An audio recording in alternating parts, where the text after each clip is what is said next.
Yeah, he picks up a lot of more. That thing was, I mean, it literally was not a scratch on it. I mean, just clean. A couple rock chips on the hood, and that was about it. And that's normal. I mean, it was. What did she have? She had a Nissan Murata or something. Oh, okay, SUV. Yeah, it was in impeccable condition, her car. But she didn't want an SUV no more? No, it's an SUV, a Q5. Oh, it's a mid-size. Oh, Q5, okay.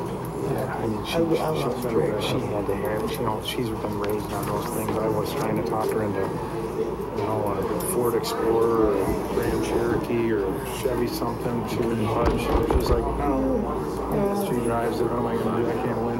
I got one that won't budge right there, too. I got her in a Chrysler now. Good call. She won't budge. She's had her whole life. Her dad raised her on them, you know. Nothing I can do about it. You'll be fine. Never knew that. It's a beautiful car, though. I'll tell you what, I drove it, and I tell you what, it's the technology is unbelievable. I didn't know until right now. Oh, it's big bucks. You better find something. Wow, and that's why I got her an extended warranty on it. Yeah. No, we always get it. It still had like 2 years of warranty on it. I said, we're going to get another 2 years. So we got 4 years extended warranty from the day I bought it. Those things are tricky. Oh, everything's 3 times more expensive on those good brakes. I explained it to her. So those European cars, I mean, they're expensive. Yeah, boy.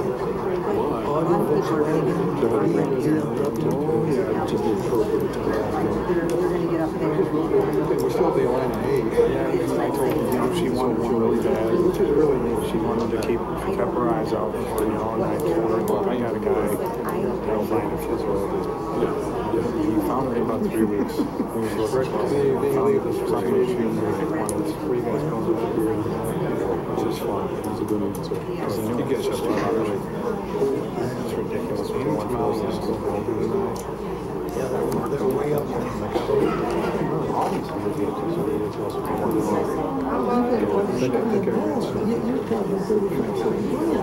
Any SUV you can't touch. It's an SUV for 40 to 50. Depending on options and this is everything. Yeah, you're better off about 3 deals. I think so. I love that. Like when my truck goes, that's exactly what I'm going to do is get a 2-year-old vehicle. Yeah, because somebody ate up all the I can still literally see appreciation. Too old. You ready? Okay.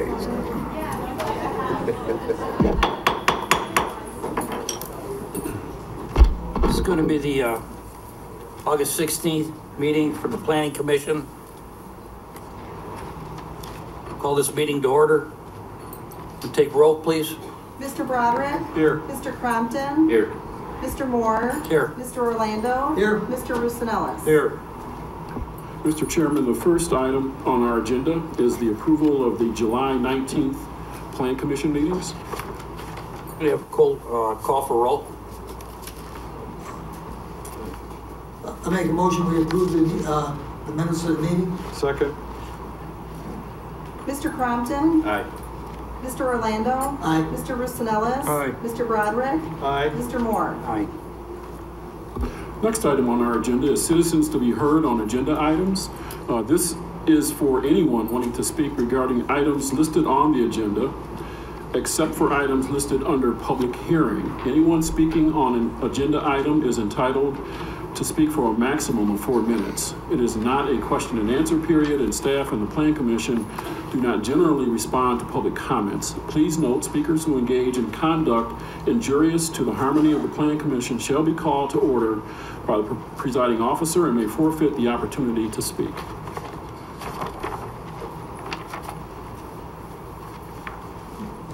Thank you, Mr. Chairman. My name is Warren Doris. I live at 1310 New Lenox Road, and I am here with quite a few residents from the New Lenox Road, Briggs Street, Blair Way area here to talk about the proposed truck stop, the Love Truck Stop at Briggs and I-80.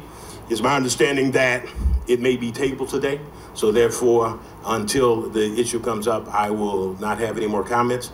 But I do want to say this, all the people you see behind me today, we are here from that neighborhood because we really have a concern about public safety. We recognize the city needs revenue. I sit in that chair when we had to do a lot of things to raise revenue for 24 years. but this is a serious public safety issue. We did meet with Loves and all our, and they did answer our questions, but not to our satisfaction. And so we're just here to let you know that we will be back. We'll be at every meeting. We only have a few of the people here today. We're going to fill this room, and we want our voices to be heard. Thank you very much for your time. Thank you, Councilman. Jeff. Mr. Chairman, Jeff Sturr, 6612 Mountain Ridge Pass in Whisper Glen subdivision. I'm here to comment on, you have an item in your study session for the introduction of additional one-story house models for Whisper Glen subdivision. And my comment is I find it disheartening that the Plan Commission would not seek additional information or additional input from the subdivision residents or the HOA to change the fabric of the subdivision. I find it disheartening that last month the Plan Commission also endorsed an additional model that wasn't part of the original agreement for that subdivision. Kendall, I think I've spoken to Mr. Jackson as well, and perhaps maybe some other rules should be put in place for maybe a public hearing on these matters. Thank you. Okay.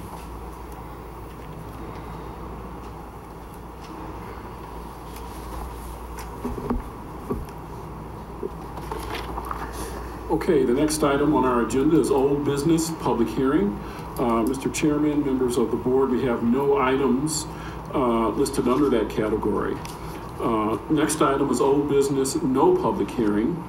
The first item under this category is A-6-18, and that is the amendment to an annexation agreement for Centerpoint Intermodal Center at Joliet subdivision. And in this matter, the petitioner is requesting a tabling to the September 20th Plan Commission meeting. The petitioner is not here, Kendall? Petitioner is here, but they're requesting a tabling. Okay, entertain a motion to table this. I'll make a motion to table. I'll second. Mr. Orlando? Aye. Mr. Rosanellis? Aye. Mr. Broderick? Aye. Mr. Crompton? Aye. Mr. Moore? Aye. Thank you. Next item on our agenda is SRV-2-18, and that is a waiver of the required public improvement for street lighting along McDonough Street, and that is the Water's Edge subdivision. The applicant in this matter is the Housing Authority of Joliet. The authority is the owner of the property.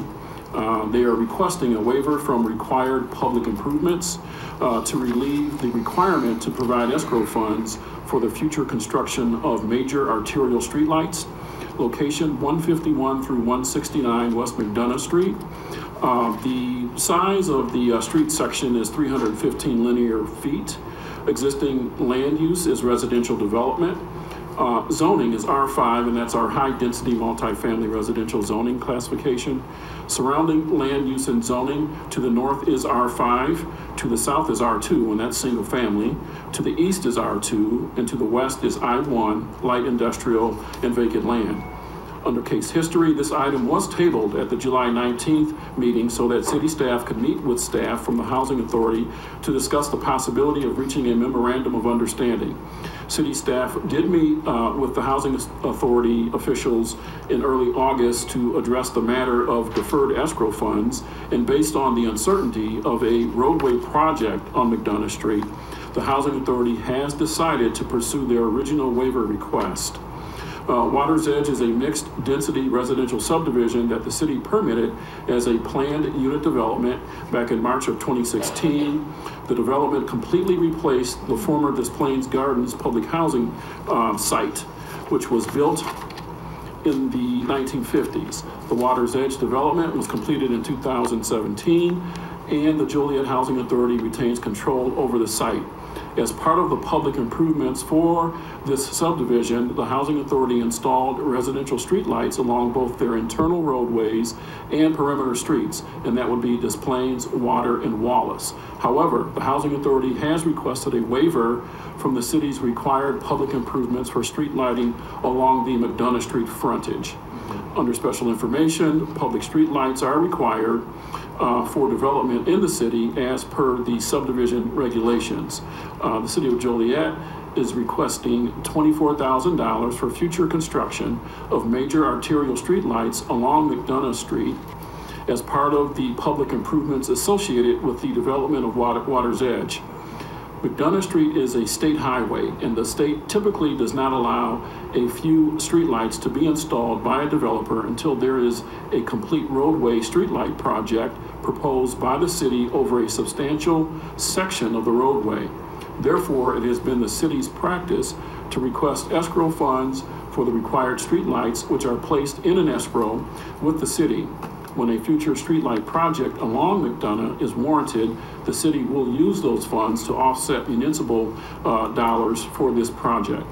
The Plan Commission may recommend variances from the city's subdivision regulations when it finds that extraordinary hardship or practical difficulties may result from the strict compliance with these regulations. The Plan Commission shall review the submitted evidence and shall make its recommendation based on the following 4 criteria. I'll read the criteria and then the staff response following. Number 1, the granting of the variance will not be detrimental to the public safety, health, or welfare or injurious to other property.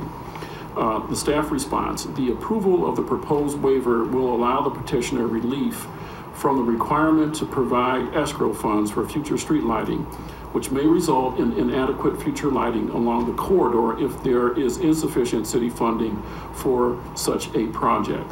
Number 2, the conditions upon which the request for a variance is based are unique to the property for which the variance is sought and are not applicable generally to other properties. Staff response, the development does not have unique conditions. The development is typical residential development. Number 3, because of the particular physical surroundings, shape, or topographical conditions of the specific property involved, a particular hardship to the owner would result as distinguished from a mere inconvenience if the strict letter of these regulations are carried out. Staff response, the applicant has not shown that there is a hardship resulting from its particular physical surroundings, shape, or topographical conditions. And finally, the variances will not in any manner vary the provisions of the zoning ordinance, master plan, official map, or any other city ordinance. Staff response, the granting of this variance will not affect or vary from other provisions of the zoning ordinance, master plan, official map, or any other city ordinance. The Housing Authority, in their narrative explaining their waiver request, offers the following reasons why they should be granted a waiver from the public improvements requirement of providing escrow funding for future street lighting. The Housing Authority's reasonings I will read first, and then the city's response following. McDonough Street is under IDOT jurisdiction, and there are not any immediate plans to improve the roadway and/or right-of-way. City's response, although there are no immediate plans to improve McDonough Street, city policy has been to collect funding from developers adjacent to state routes for identified infrastructure deficiencies, so funding is available to pay for improvements when they are scheduled. If McDonough Street improvements were eventually funded by IDOT, the funding typically does not include the upgraded streetlights requested by the city. The Housing Authority is not aware of any city funding currently allocated towards improvements along McDonough Street. Staff response, although there are no immediate plans to improve McDonough Street, street lighting would be an item that would need to be funded by the city as part of any improvement project.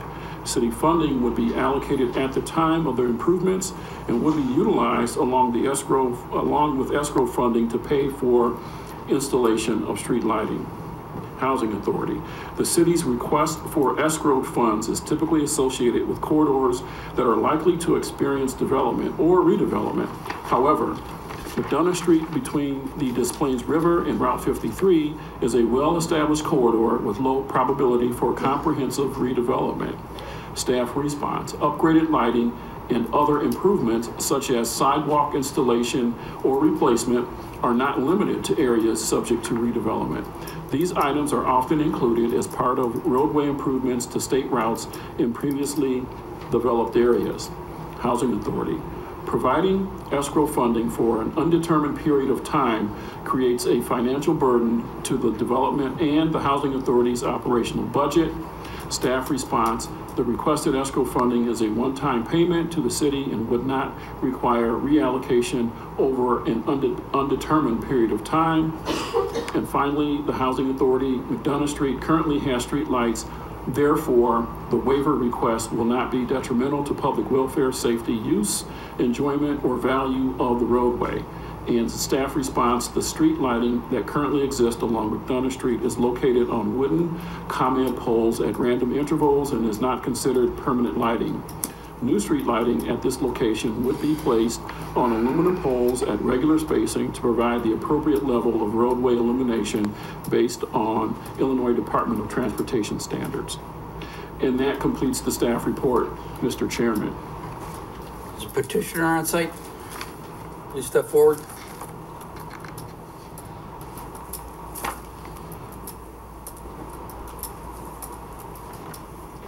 Give your names. Sure. Thomas Carroll with Geotech Incorporated. We're the engineers and surveyors. John Chow with Housing Authority Joliet. Do you have anything to add? No, other than the fact that, as I stated at the last meeting, we're not a private developer organization, we're a government entity, so there is no risk of, us going under, so to speak, with any type of financial risk, so. And I would just point out that, there are existing streetlights along McDonough Street. There's streetlights at the intersection of McDonough and Water and McDonough and Des Plaines. The Housing Authority did install a light at the intersection of Des Plaines and McDonough. So there is existing street lighting along McDonough Street. What the city's looking for is money for, additional street lighting at some future date for some future project that nobody really knows is going to happen or not. Any questions from the commission? Yeah, I have one. Since that's a state route, how many lights are required by the state if they were to put lights in, do you know? I'm not sure if the state would have a specific requirement on the lighting. I think historically the city spacing on those has been 250 feet along a corridor. Every 250 feet? Correct.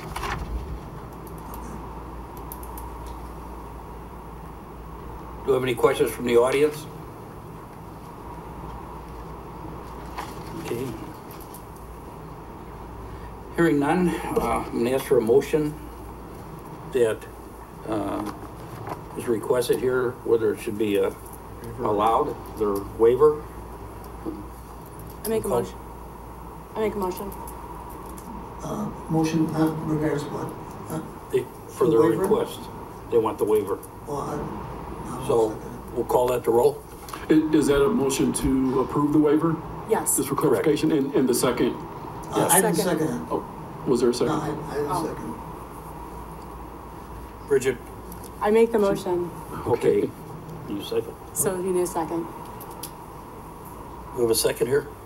Second. Okay, we'll take a vote. Mr. Rosanellis, Aye. Mr. Broderick, No. Mr. Crumpton, Aye. Ms. Fide, Aye. Mr. Orlando, No. Mr. Moore. No. Okay, it's our 3. Okay, this will go on to City Council with no recommendation from the board. Thank you. Next item on our agenda is A-13-18, A-14-18, A12 as well. I did. Okay, so A12, A13, A14. Okay, these 3. I'm sorry, Mr. Chairman. A-12-18, A-13-18, and A-14-18. And these matters are all related to the Love's truck stop. I believe the petitioner has requested that this item be continued to the September 28th meeting. I'm sorry, August 28th meeting. August 28th? August 28th. I'm going to say it a third time. August 28th at 4 p.m. At 4 p.m. Okay, and entertain a motion to Table. send this over to the August 28th meeting. So moved. Second? Mr. Broderick? Aye. Mr. Crompton? Aye. Ms. Fiding? Aye. Mr. Orlando? Aye. Mr. Rosanellis? Aye. Mr. Moore? Aye. Okay, next item on our agenda is P-7-18, Z-918, and V-518. And these are all related to the BSTP Midwest request for a preliminary plat of the Elliott subdivision, reclassification of 3 parcels, and vacation of an alley. This matter, the request is for a tabling as well, and I believe this would be tabled to the September 20th Plan Commission hearing. Okay, entertain a motion to carry this over to the September 20th meeting. Go ahead, Bridget. So move, table this. Second. Roll call. Mr. Broderick? Aye. Mr. Crompton? Aye. Ms. Fiding? Aye. Mr. Orlando? Aye. Mr. Rosanellis? Aye. Mr. Moore? Aye. Did I miss one? Did we do this one? A15. I think we did it first. Yeah, we did. Okay. Next item on our agenda is A-15-18, and that is the annexation of 5.2 acres located at 23126 South Brandon Road in classification to ITC. A-16-18, that is the annexation of 0.7 acres located at 1995 Schweitzer Road in classification to ITC zoning. A-17-18, that is the annexation of 1.8 acres located at 23127 South Brandon Road and classification to ITC zoning. A-18-18, annexation of 5 acres located at 23215 South Brandon Road and classification to ITC zoning. And A-19-18, annexation of 4.5 acres located at 23155 South Brandon Road and classification to ITC zoning.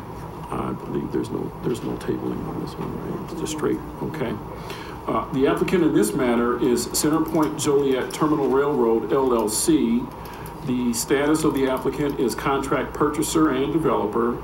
Property owners are Andrew Torda Jr. at 23126 South Brandon Road, William D. Martinson Trust 4344, and that is 1995 Schweitzer Road, Robert S. Wilkins and Gwendolyn Wilkins, and that is 23127 South Brandon Road, Sandra D. and Guadalupe Rodriguez Family Trust at 23215 South Brandon Road, and Castula Sanchez at 23155 South Brandon Road.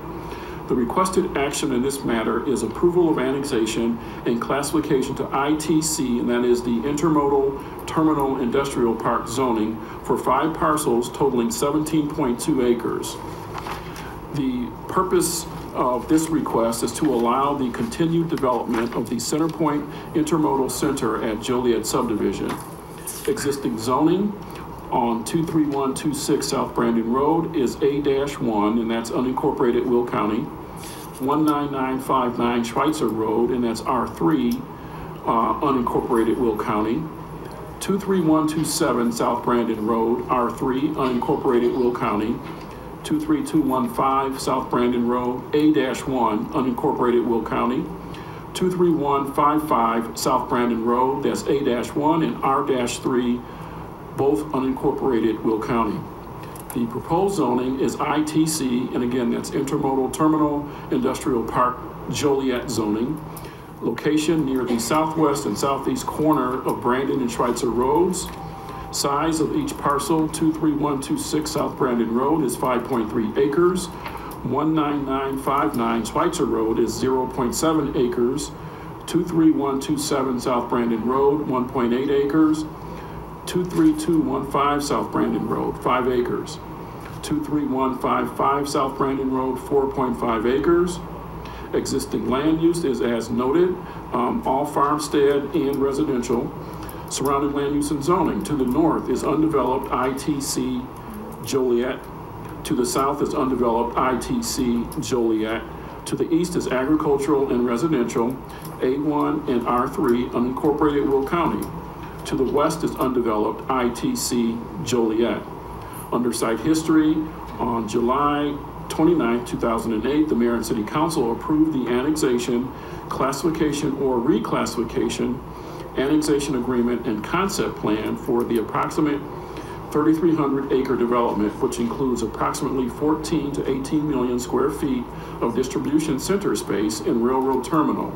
On December 2nd, 2008, the mayor and city council approved the preliminary, final, and recording plat of Centerpoint Intermodal Center at Joliet Phase 1, which included 1,253 acres. No site history exists for the specific properties to be annexed as they are located within unincorporated Will County. Individual annexation agreements or amendments to the original document are not being required as language was provided in the original agreement for the acquisition of additional parcels. Under special information, as part of the original approval, Centerpoint was directed to continue negotiations with adjacent property owners that might be affected by existing and future industrial development. These 5 properties are being acquired by Centerpoint and will be compiled with their existing holdings for their continued industrial park expansion. The approved IT district includes 4 subcategories. In accordance with the approved concept plan, the 17.2 acres fall within the Category C industrial park portion. Future development within this area could include warehousing and distribution facilities. The proposal conforms to the previously approved concept plans and annexation agreement. All public improvements will be required as per the subdivision regulations and the Public Works and Utilities departments for future development. Sewer and water connection, sewer surcharge fees, and development impact fees will be required as per the previously approved annexation agreement. Fire district and library district detachment fees have been paid. And that concludes the staff report, Mr. Chairman. Petitioners on present.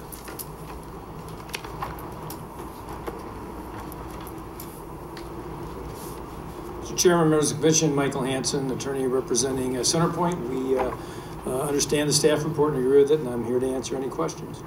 Do we have any questions for commission? None. I got one. All the property owners okay with everything? I think some of them are here.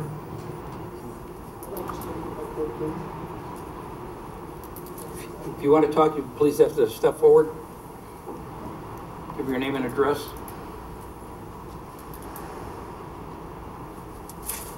My name is Gregory Smith. I live at 19755 Schweitzer Road. I am the first house directly east of the railroad tracks there. And I'm here with my mother-in-law, who's a second house over, and her sister-in-law, who's a third house over. So we're pretty much the last 3 or 8 people that are left out there.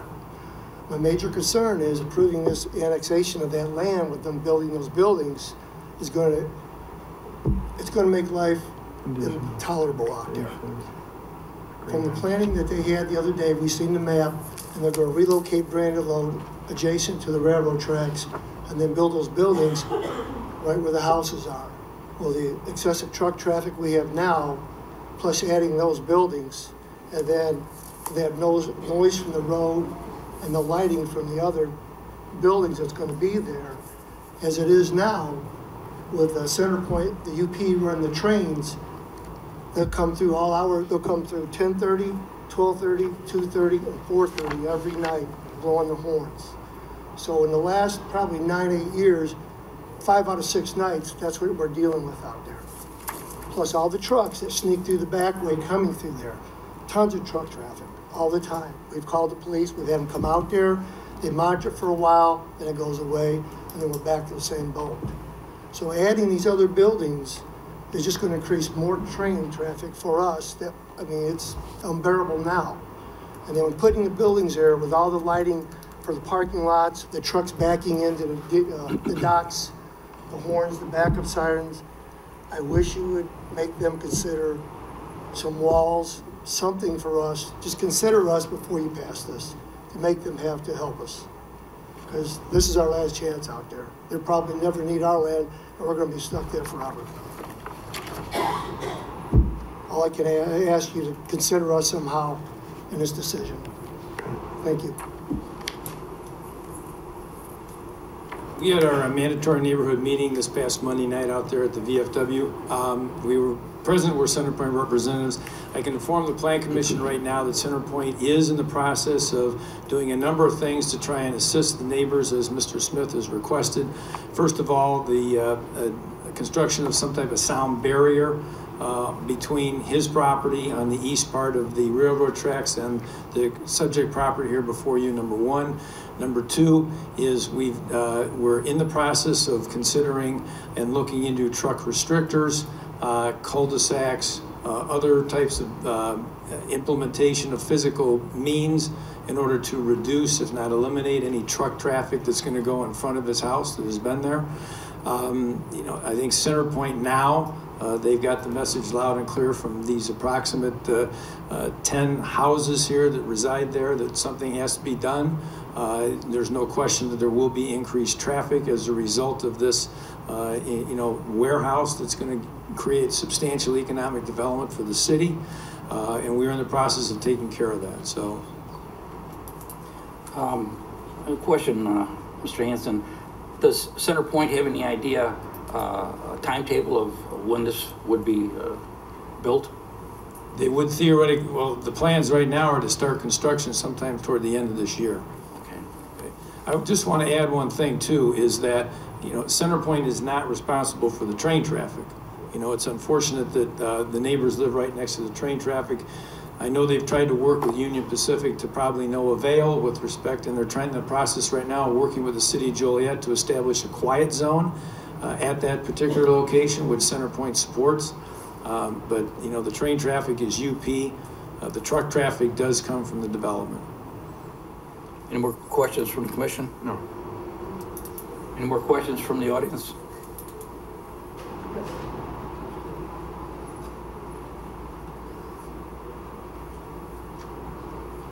Mr. Sturr. Greg Smith, 19755 Schweitzer Road. He is correct about the UP, but the UP does carry their freight into the yard, and it does take their empty cars back out once they're done unloading them. So kind of a mixed message on that part. So that's what I want you to be clear. If they add more buildings, that means more freight's going to be carried into them. Centerpoint is not responsible for UP. He is correct on that. But UP does carry their freight in, so it will increase more. I have, Mr. Chairman, I just have one question for Mr. Hanson. Mr. Hanson, I think I read this correctly, that the original annexation approval was in about 2008, Mike, and that this proposal conforms to that previously approved annexation. So it's the same annexation that was approved, what, about 10 years ago? What is happening here, Commissioner, is that there are 5 separate properties within this footprint that Centerpoint now has under contract. Mm-hmm. In 2008, Centerpoint had an agreement with the city of Joliet to purchase all of the residents in that area if the residents wanted to be purchased, and Centerpoint purchased approximately 90% of those residents. These are the 5 lone remaining residents that they all have contracts with to purchase. So okay, that's why it's following that annexation agreement at that time. Okay, thank you, Mr. Hanson. No other questions? Entertain a motion. So moved. Second. Mr. Crompton? Aye. Ms. Fiding? Aye. Mr. Orlando? Aye. Mr. Roosnellis? Aye. Mr. Broderick? Aye. Mr. Moore? Aye.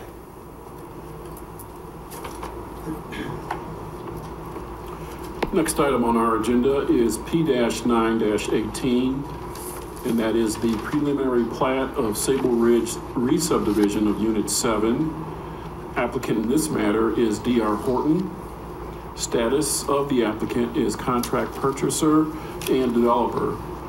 Requested action, approval of a re-subdivision to allow construction of a new townhouse model. Existing zoning is R4, multifamily residential. Location, northwest of Black Road and Sable Ridge Drive. Size is 3 acres. Existing land use is undeveloped. Surrounding land use and zoning, to the north is multifamily R4. To the south is undeveloped R1B, and that's single family. To the east is undeveloped R1B. To the west is stormwater detention, and also R4 multifamily zoning. Under site history, the subject property was annexed in 2004, along with classification to R1B single-family residential, R3 1 and 2 family, R4 multifamily, and B3 general business zoning, and the approval of an annexation agreement. A preliminary plat was also approved in 2004. Final and record plats for Phase 1 and 2, Units 1 through 7, have all been approved to date. Syntex Homes previously built 5 townhouses within the subject site. D.R. Horton has taken ownership of some single-family lots within the subdivision and is currently building single-family homes. Under special information, the petitioner is proposing the 71-lot re-subdivision in order to add a new for-sale townhouse plan within the Sable Ridge subdivision. The re-subdivision will amend the lots and lot lines within the previously approved planned unit development in order to accommodate D.R. Horton's new model. The re-subdivision will make minor adjustments within the interior lot lines to coincide with party walls of the individual 2-story units. The new proposed model will resemble the existing townhouses in look, size, and material. All other previous conditions from the original approved annexation agreement and planned unit development will remain consistent with the new development. And that concludes the staff report, Mr. Chairman. We have the petitioner present. Yes, Mr. Chairman. State your name and... Good afternoon, Mr. Chairman. Members of the commission, my name is Steve Bauer. I'm an attorney with Melcher, Patel & Stell here on behalf of D.R. Horton, Inc. Midwest. As staff indicated, the contract purchaser and developer. The request before you today, without restating everything that staff has already identified for you, is effectively to re-subdivide 60 buildable lots with minor adjustments of 1.3 feet or 1.29 feet on the interior portion of the lots. So I presume that on the monitors in front of you, you can see the same thing that's on the overhead projector. These are 4 and 6 unit buildings, all attached single-family homes. The request before you concerns re-subdivision that only pertains to the interior lot lines. That is the lot line that would be concurrent with the party wall that would separate one unit from the other. So most importantly, there will be no change to the setback between the buildings, the proximity of the building, one building to another, nor will there be any change to the proximity of any of these buildings to the public right-of-way. I think that's pretty significant with respect to the whole scheme of the development and the fact that ultimately what the city contemplated and approved back in 2004 is consistent with what is proposed now relative to the subdivision. As staff also identified, the unit type is consistent with what was approved in 2004, as is the proposed unit count. So this proposed re-subdivision will not increase the total number of units that were previously approved. Is there any connection between you and the previous developer? No. Any questions from the commission? Yeah, on Sawyer Court, I took a ride out there. They have 13 units. I believe it's 5 on each side of Sawyer Court and then 3 in the back. Is that going to be the same layout for Azalea Court and Spalding? So Sawyer Court, I presume, is in another unit of the development? Yeah, it is, right. But is that going to be the same layout? They have 13 units on Sawyer Court now? 5 on each side and 3 in the back of the cul-de-sac. I'm not sure that I can speak specifically to what's on Sawyer, but what I can do is, relative to Spalding, you can see that there are 4-unit and 6-unit buildings. So for example, starting on the south side of Spalding, closest to Sable Ridge Drive, the first building would be a 4-unit building, then followed by a 6-unit building, and then at the top of the cul-de-sac, immediately parallel to Sable Ridge Drive, is another 6-unit building, Okay. and then a 6-unit building moving around clockwise back to a 4-unit building. Does that answer your question? I think so, yeah. I think the Spalding Court is a lot bigger than Sawyer, right? The Spalding Court, because Sawyer Court only has, I believe it's 2 units per. Duplexes? Yeah, 2 units per unit, or Sure. 2 houses per unit. Sure. Okay, so Sawyer will be your biggest development then, right? Sawyer Court. Well, I mean Spalding, excuse me. Spalding Court. Spalding will be the cul-de-sac with the greatest number of units. That is correct. Okay. And the retention ponds in the back of all these, of Forum and Spalding and Azalea, right? There's a retention pond in the back? Detention facilities. I don't know if they're meant to be wet or dry basins. Just to be clear, the petitioner is only purchasing these lots, not developing any portion of the overall subdivision. But the retention's already in place for it. Exactly. That's what I'm getting at. Exactly. Okay. Kendall, all this is gone over by the city and fits everything to our code? Yes, it does. Question, Steve, so the re-subdivision, just number-wise, so it's 60 lots going to 72, or is it the same number of lots, Steve? So what you may be referring to, Yeah. Commissioner, in the staff report is there's a reference to 71 lots. Yes, sir. That reference is a function of the 60 buildable lots, which are, essentially the shaded areas of what you can see on the item that's on the screen, I presume, before you. Yes. And then the common area lots that envelop those 4 and Yes. 6 unit buildings. Yes. So the 60 plus the 11 gets you to the 71. Okay, very good. Thank you for the clarification. I have one question. So basically in that Spalding Court is what you got is 2 4-unit complexes and then 3 6-unit complexes, correct? That is correct. Okay. And again, that's entirely consistent with what the city approved in 2004.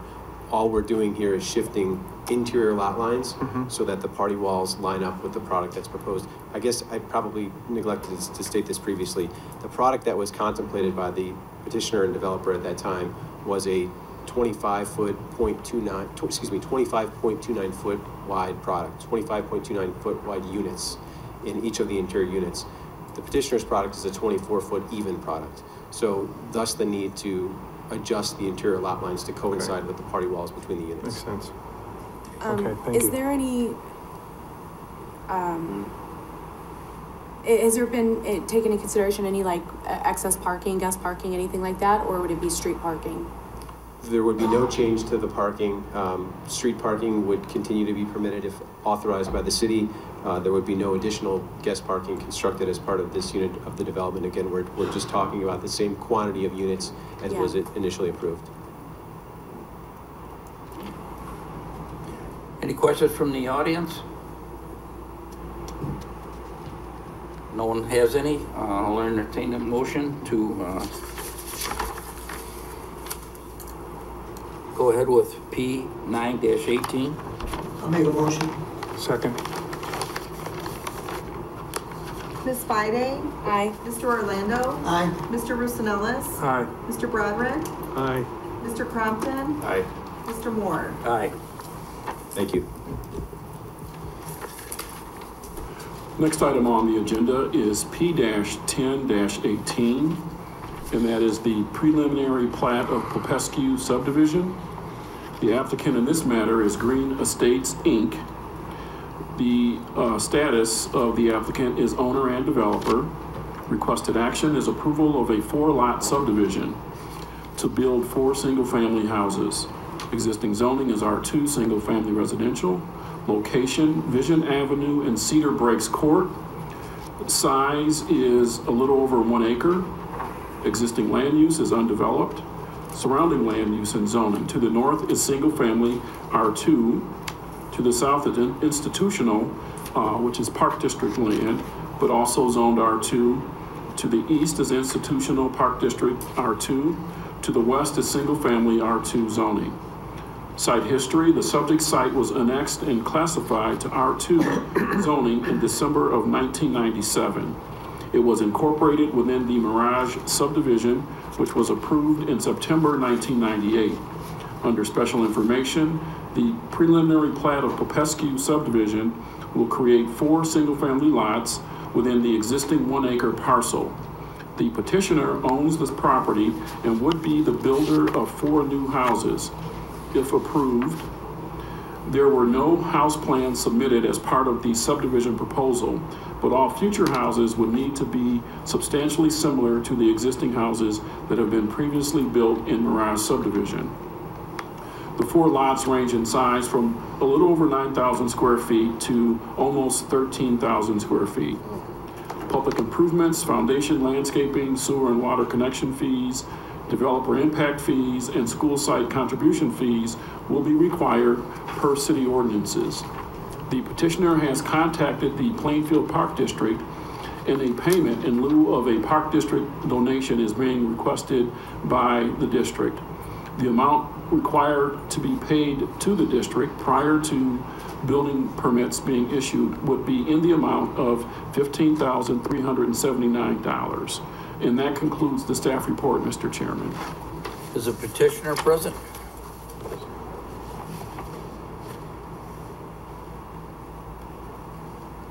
Good afternoon. Joseph Hammer, Rudiger Tonelli and Associates, 129 Capista Drive, Shorewood. The staff report was accurate. The one thing I wanted to add is that we did receive approval through the engineering staff this afternoon for the plans that has been submitted. And entertain any other questions. Any questions from the commission? I have a couple of questions.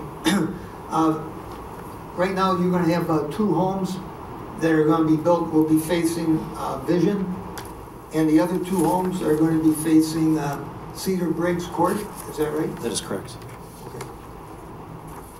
And it'll go up to the first, I showed a picture of a tree there. It goes up to the first tree, I guess. I'm not familiar where the tree is located. Oh, okay. Well, that's good. It was on the right here. That would appear to be the south property line, yes. The south, okay. The south property line, okay. So the only way that people will be getting in on Cedar Briggs Court, that'd be their entrance, and then Vision, 2 entrances on Vision. That's it. Correct. 1 entrance per lot. Right. Okay. Any other questions from the commission? Any questions from the audience? Please step forward and give your name and address. My name's Jeff Tomaszewicz. I live at 2610 Vision. I'm the house just to the northwest of the proposed area. This is the first, I've been in there. I was one of the first houses that went into the subdivision, one of the first original 3. I actually was charged a $5,000 premium for my lot from Phoenix Construction, because that was supposed to be a park.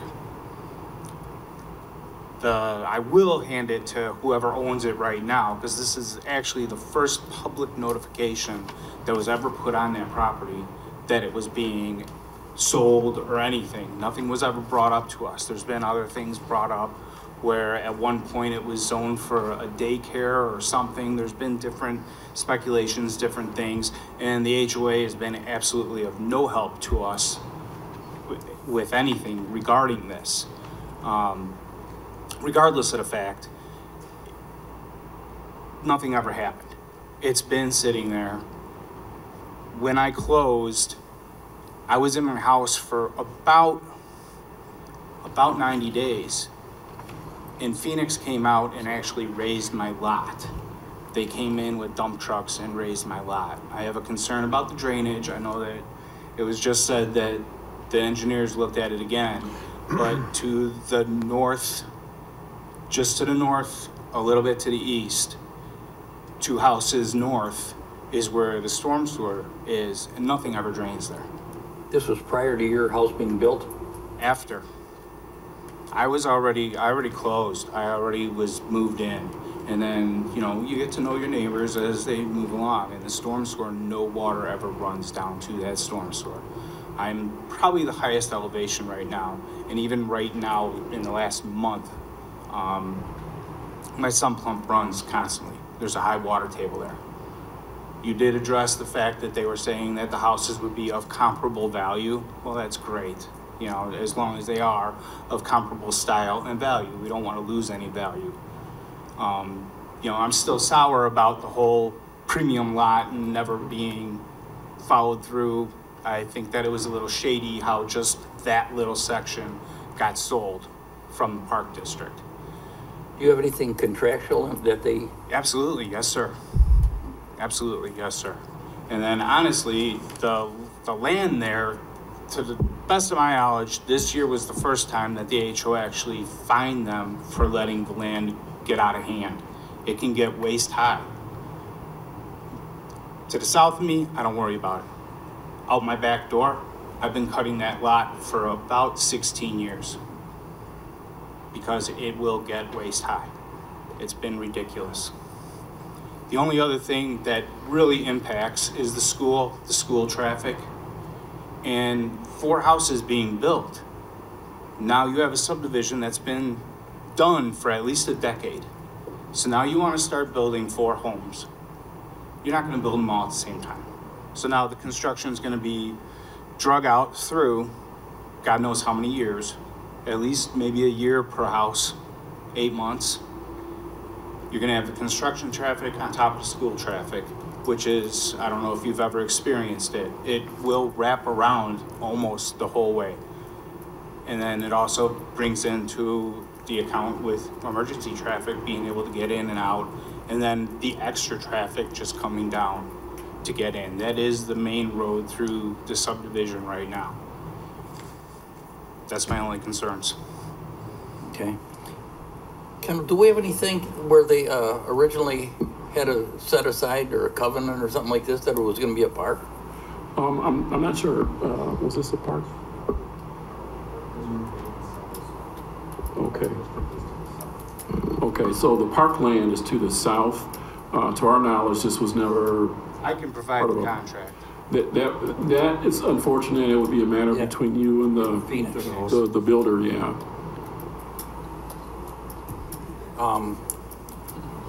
Like I said, this was the first, and I don't mean to interrupt, this was the absolute first notification that was ever put on that land that anything was going to be changed. Mm-hmm. And I'm one speaking for many. You know, they didn't make it. I had about eight to 10 of my neighbors that share the view and that paid extra and want it to be what it was promised to us. And we understand, you know, free enterprise system, it's our fault. We didn't pay attention to whatever. Oh, just wondered if civil litigation would be your option on that, you know. Do we have anything as far as engineering to before the drainage problem and anything like that that's going to be put in? Greg, would you mind? Sure.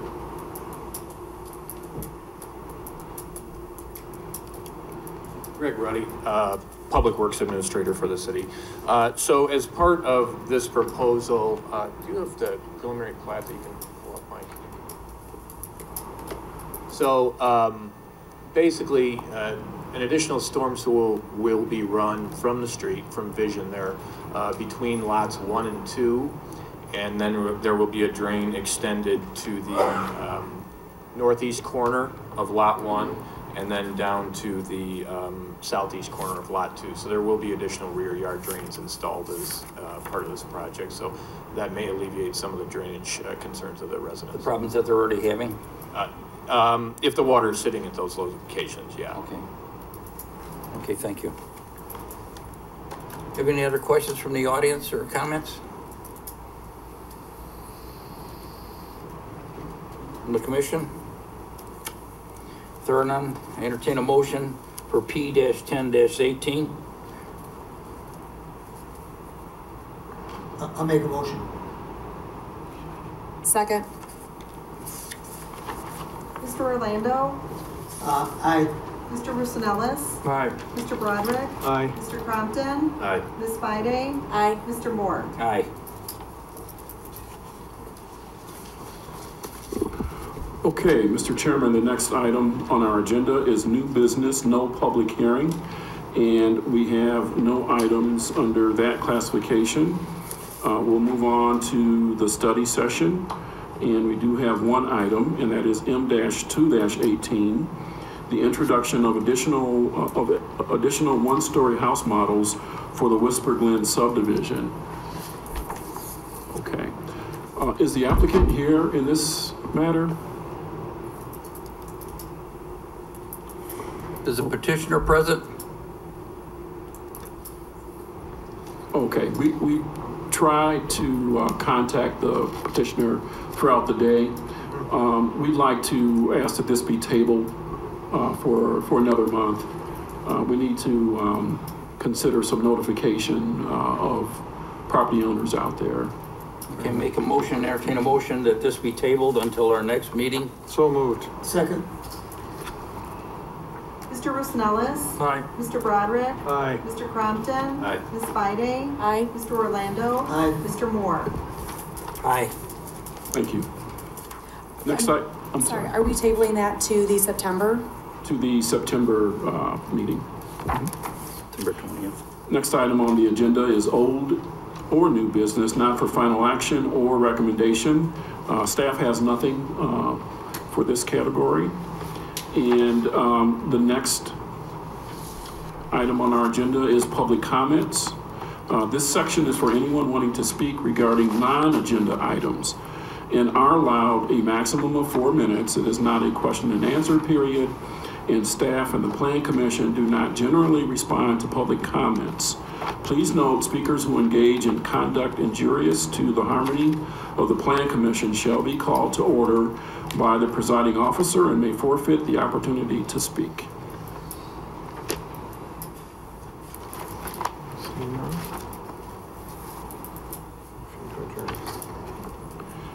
Is there a motion for adjournment? Make a motion for adjournment. Second. All in favor? Aye. Aye. We are adjourned. Thank you.